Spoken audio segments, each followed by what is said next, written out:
Urugo rutagatifu rwa Yezu, Mariya ndetse na Yozefu. Ubundi urugo si urugomera Umuremyi, urugo ni urugo rurakera rurema.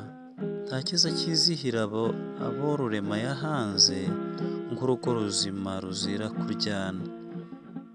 Nguru rero urugo rwatubera urugero, ndavuga urw'i Nazareti rwa Yezu, Mariya na Yozefu. Ndetse mukunde mvuge buri wese ibyamuranze dukwiye kwigiraho. Burya umwana apfa mu iterura, n'urugo ruhera mu guhitamo uwo muzabana akaramata. Aha reka tuhitse turebe imyitwarire ya Yozefu mu guhitamo umukwiye. Yozefu yabanje kwimenya akagira imico myiza n'ubushishozi, nuko nawe mu guhitamo ahitamo umwari usa na bike, wuje uburanga, ariko akarusha abandi imyitwarire ikwiye. Yarangwaga n'ubupfura kandi akarangwaga n'amahoro, bigera n'aho uwo akunda amenya ko atwite ahitamo kumusenda rwihishwa, atamuteje rubanda nk'abubu. Oya rwose kuri we ahaciye urukundo ntihagace urwango.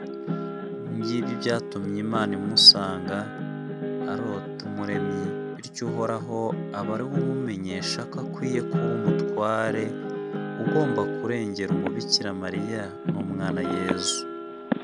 Ndongera mbibutse ko Mariya yari umwari uca bugufi, wahoraga yihatira gusobanukirwa n'amahame kimwe n'amategeko y'Imana.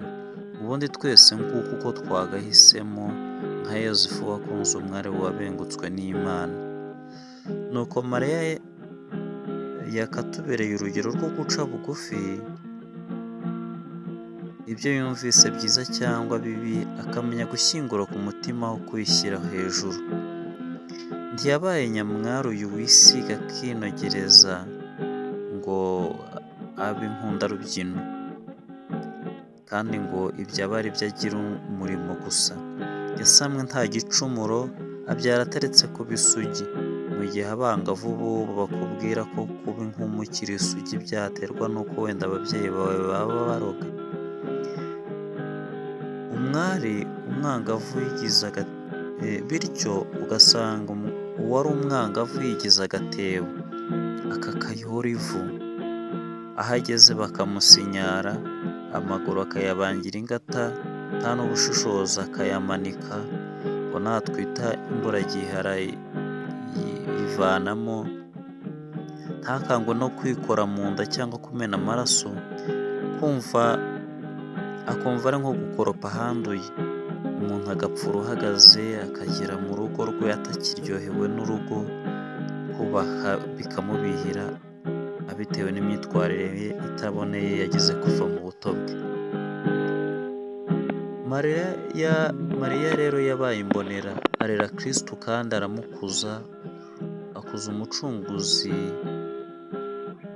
ndetse n'umucunguzi abyarwa n'ubikwiye kandi arererwa ahakwiye.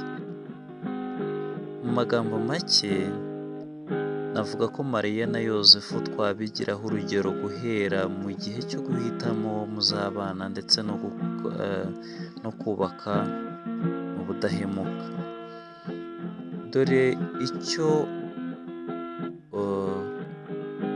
kubakurikiza bitumarira. Nitubakurikiza ntituzigera twumva abana baba ku mihanda babitewe no guhunga amakimbirane no gutereranwa n'imiryango baturukamo, ahubwo abagabo n'abagore bazajya bahuzwa n'urukundo. Za gatanya zo zizibagirana, ntibagiwe n'ihohoterwa iryo ari ryo ryose n'icyo rishingiyeho icyo ari cyo cyose mu muryango. Yezu we rero aza ari agatangaza, kimwe na nyina wuje inema agahorana n'Imana, agahebuza abagore bose umugisha. Yezu Kristu we ni Imana yigize umuntu. Nubwo yari Imana ariko mu buntu bwe yicishaga bugufi. Nabere rero urugero abana bose kugira ngo bakure banyuze Imana n'abantu, bakere kugira isi nziza, barangwa n'amahoro, ineza nk'uko uko Yezu yagendaga agira neza aho anyuze hose. Isi yose igira amahoro kuko ituwe n'abagenerwabikorwa b'ingoma y'Imana. Yezu we nkwisabiye nkomeje ngo urebe ngo ingo zirara zishya bwacya zikazima, ariko nizaka ku manywa y'ihangu rwose ntiwabura icyo uzikorera. Urore ingo z'abashakanye ariko babuze urubyaro, umenye uko uzigenza. Ababyeyi bata abana bakiruka mu maraha y'isi, urebe abo ngabo ubiteho. Urebe imfubyi wite ku bapfakazi, umenye abashonje uhindure abagira nabi. Mbese twese udutabare tujye duhora tukubonamo umwami, umukiza n'umucunguzi.